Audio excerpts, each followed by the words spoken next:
परमात्मा कहते तुमने उस दरगाह का महल नहीं देखा, धर्मराज के तिल तिल का लेखा, एक एक पाई का हिसाब आपने चुकाना पड़ता है। और इस जैसे अभी आपको बताया कि पहले इस अज्ञानता में आपने कितनी गलती कर दी और कितने अपराध बढ़ गए। कसाई तक का भी उदाहरण दे रखा है कि सदना नाम का कसाई था और वो भी अपने जॉब को छोड़ना नहीं चाहता था। कदे भूखा मर जाऊं मैं और क्या करूंगा, भगवान संतों का ज्ञान सुना पर संत से मिला सदना और प्रभावित हुआ, सारी बातों को स्वीकार किया, लेकिन रोजी रोटी फिर अड़ गया गए। संत परमात्मा स्वयं आते हैं साधु रूप बना के अपनी प्यारी आत्माओं को सतमार्ग बताते हैं। कबीर परमेश्वर आते हैं, साधु रूप में बैठे थे तो सदना कसाई ने सत्संग सुना, परमेश्वर जो संत रूप में आए हुए थे कबीर जी, बड़ा प्रभावित हुआ, अपने कर्मों की तरफ झांका और कहा भगवान मैंने तो नाश कर लिया, क्या मेरा भी उद्धार हो सके गुरुदेव, हे महात्मा जी। तब संत ने कहा, संत रूप में परमात्मा विराजमान थे, कहने लगा भाई आगे पाप करो ना और पिछले माफ हो जाएंगे, इस भक्ति साधन से मैं बताऊंगा ऐसे। वो कहने लगा जी, परमात्मा ने पूछा तू कौन है भाई, कि मैं कसाई हूं जी, मैं कसाई हूं, कसाई सदना कसाई, सदना नाम मेरा सदना नाम है, क्या मेरा मुझ पापी का भी उद्धार हो सकता है। परमात्मा ने कहा भाई होगा, कति हो जाएगा, पर बेटा आज्ञा ना करिए। कहने लगा जी को कर बात बनेगी और तो कोई साधन नहीं रोजी रोटी का।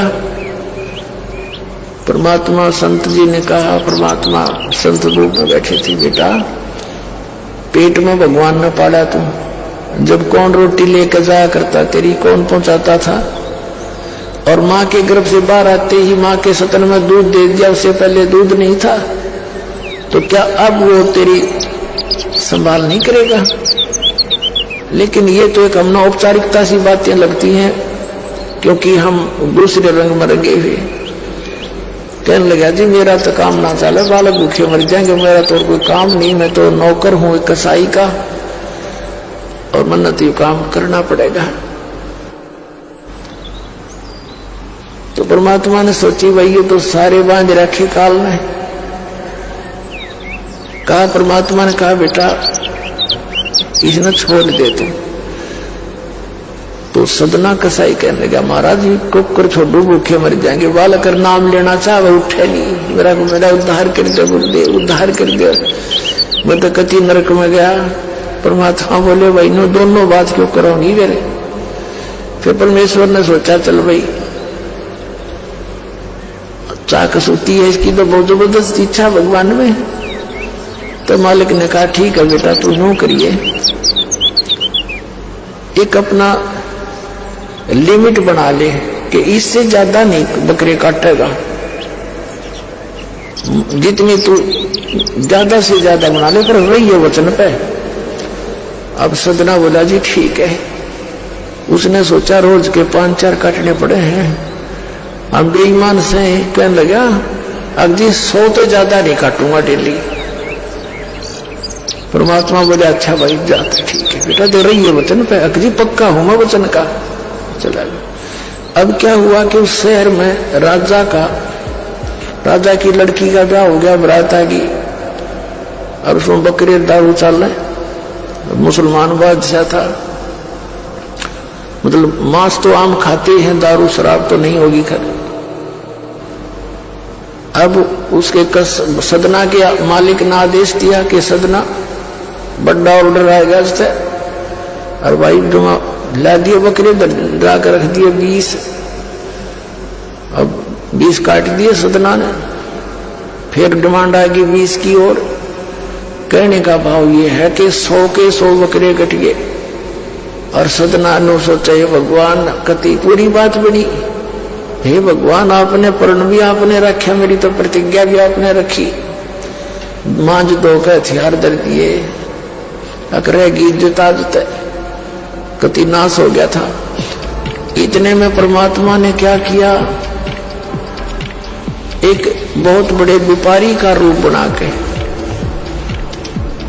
पहुंच गया सदना के मालिक के पास और कहा भाई मैंने ऐसे ऐसे कांटेक्ट करना, एग्रीमेंट करना तेरे से, रोज के 20, 30, 50 बकरे चाहिए और मैं ऐसे आगे सप्लाई किया करता हूं। तो बड़ा खुश हो गया वो सदना का मालिक कसाई, कहने लगा भाई ठीक है। और वो बोला जी बाकी एग्रीमेंट कराएंगे। सवेरे तो मैं थक रहा हूं, भूख लग रही है कि मैं खाना खिलाओ और बढ़िया बढ़िया स्वस्थ बकरे का मांस बनवाना। अब कसाई ने हाजिर किया नौकर के सदना इधर। अब वो सदन कसाई आ गया, खां जी कि एक बकरा काट फटाफट। और बड़ा व्यापारी आया है, बड़ा एग्रीमेंट हो गया है, होगा बड़ी बढ़िया अच्छा। और भोजन तैयार करा, भेज रसोई में। अब सदना के हाथ पैर फूल गए, क्या वह बात बिगड़ गई भाई, तो ना बड़ी बात, आज तो प्रतिज्ञा भंग होगी। अब उसने सोचा कि जब बकरा ना काटूंगा तो यू मालिक नौकरी से निकालेगा, और जब बकरा काट दिया तो वचन भंग हो गया, मेरी तो बात बिगड़ गई दोनों तरफ से। तो उसने सोचा एक आदमी का भोजन बनेगा। तो उसने क्या सोचा कि बकरे के नले नले काट दूं अंडकोश, अब मेरा पर्ण भी रह जाएगा और भोजन भी बन जाएगा एक आदमी का। हथियार उठाया और बकरे के वो नले काटने चाहे, बकरा बुला दिया परमात्मा ने बोला सदना और देख भाई मर्यादा ना तोड़े, ना जाने कितनी बार तो तू बकरा बन लिया और मैं बना कसाई। और देखियो मैंने तेरे गल काटे हैं, तेरे को ऐसे नहीं काटा जैसे तू काटने जा रहा है। अब सारी रात तड़प कर मरूंगा मैं, तब भी फिर मैं ऐसे ही काटूंगा तेरे को, ये देख लेना। अब बकरा किस सदना किसके बकरे काटे था, हाथ मत कर छूट गई, कप्पा खड़ा खड़ा बकरा बोले ना काटे और बैठ कर रोए। मालिक ने बाट देखी, रसोई में आवाज लगाई, रसोई से संदेशा गया जी अभी तक आया नहीं, मटेरियल पदार्थ नहीं आया, बनाऊं के ऊपर। खुद मालिक गया, सदना से कहा कि सदना क्या करा तूने, काटा नहीं बकरा। मैं नहीं काटू मालिक, मैं नहीं काटू। उसने सोचा तो दुश्मन है, ये प्रसन्न नहीं है मेरा इस एग्रीमेंट से, ये काहे का नौकर है। अब ल तू नहीं काटे ना मैं काटू। उठा गुस्से में सदना के दोनों हाथ काट दिए उस कसाई मालिक ने, अरे एक मारी लात करते पैर काट दिया। अब जैसा भी ट्रीटमेंट वगैरह करा करो का, महीने 2 महीने रो पीट के उन्हें सोची क्या करूं भाई।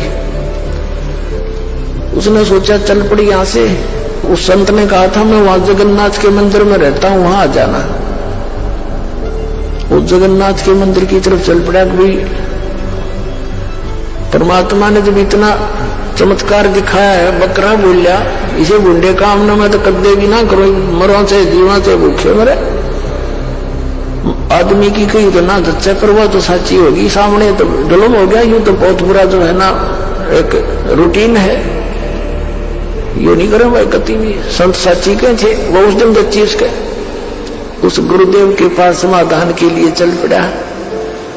देख कहां तक बिजली गिरती है इस बुंडे कर्मों से, कैसे फिर जो मालिक परम संत की सन्माज रक्षा कैसे होती है। अब वो चला जा रहा था, पहले सरपंच नहीं होते थे, नंबरदार होली सोली होता था गांव का, और 5-4 गांव में से एक गांव वाले व्यक्ति उस नंबरदार को कोई विशेष और पावर दे देता था राजा, जिससे दंडित भी कर सकता था अन्य किसी उनको। एक नंबरदार के घर पे रास्ते में जा रहा था, नंबरदार के घर पे रुक गया और कहा जी मैं रात में रुकूंगा, मैंने आगे यात्रा पे जाना है, जगन्नाथ में जा रहा हूं। तो पहले धार्मिक वैसे तो आम व्यक्ति की बहुत इज्जत करता था, अतिथि की। नंबरदार ने सदना को रोक लिया, रुक जा भाई, भाई रोटी खाइए, अलग से व्यवस्था कर दी, खाना खुना खा ठाठ तरह। अब क्या हुआ कि उस नंबरदार की पत्नी जो थी वो बैड कैरेक्टर थी। उसने सदना के साथ दुर्व्यवहार करने की चेष्टा की और रोन बैग गया, माई मैं तो वहां दुखी व्यक्ति हूँ, रात काटनी है, काटन दे तो काट दे न, मैं भी चला जाऊंगा। तो उसने फिर शोर मचा दिया, अपनी बेइज्जती समझ कर लोग इकट्ठे हो गए, अखियों मेरी इज्जत का गाक बने था, पकड़ लिया और वहीं उस शहर के अंदर, साथ में शहर था, वहां ले गए। राजा था, वहां का नवाब था, उसके सामने उसको पेश किया गया, उसको सजा सुना दी कि इसको मीनार में चिन दो, भुगत कर मरे। इसको कितना नंबरदार ने इसको इज्जत से रखा, इसने धोखा किया, उसी के साथ पत्नी के साथ दुर्व्यवहार करने की चेष्टा की और उसकी पत्नी ने गवाही दे दी, जी मेरे ऐसे ऐसे सतन पकड़ दिए इसने। अब मीनार के अंदर खड़ा करके मीनार चुनवा दिया, बंद कर दिया। अकाब मर जाएगा चिल्ला चिल्ला के, रो पीट के। तब सदना ने अर्ज करी, है गुरुदेव मैं तो पापी आत्मा था, मुझे तो इससे बदतर मौत मार दो, लेकिन मुझे ये भगत कहे थे कि मंदिर में जाओ ढेड इसे इसके गुरु होंगे, और ऐसा करता था ऐसा करता था। दाता आपके नाम पर बट्टा लग गया, तो मैं तो नीच था, तो इससे भी बुरी मौत मार देते। दाता इस भक्ति की इज्जत रखियो मेरे मालिक। इतना ही कहा था, वो सारा मीनार फट गया और ईंटें उन सरपंच के सर में लगी, उसकी पत्नी के दोनों सतन कट कर वहीं गिर गए, खून चल पड़ा। और जिन्होंने ये संदेश सुनाया था, अन्याय का फैसला सुनाया था, उनके सर में ईंट लगी जा जाके। और देखा इतना आवाज हुई, आसपास सब भागे आए देखा, और सदना के दोनों हाथ पूरे हो गए, कटे हुए नहीं रहे। बोलो सतगुरुदेव।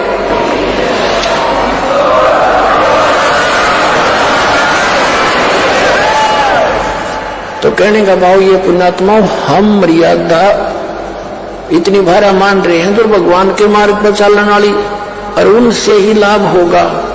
भाई जो गुरु वचन पर डट गे, कट गे फंद 84 के, कट गे फंद 84 के, कट गे फंद 84 के। भाई जो गुरु वचन पे डट गे, कट गे फंद 84 के। वस्तु मिली ठोड़ की ठोड़, मिट गई मन पापी की दौड़। वस्तु मिली ठोड़ की ठोड़, मिट गई मन पापी की दौड़। धर्म मिटे मथुरा काशी के, धर्म मिटे मथुरा काशी के। भाई जो गुरु वचन पर डट गे, कट गे फंद 84 के। अब पुणात्माओं, सदना जैसे कसाई का उद्धार कर दिया उस परम पिता ने, तो आप का तो कहना है कि है जिस मार्ग पर लग जाओ, तो वही मार्ग, वही परमात्मा और वही ज्ञान वो समाधान आज इस दास को दे रखा है उस दाता ने। इसका लाभ उठाओ, औरों को भी समझाओ, सच से परिचित हो जाओ।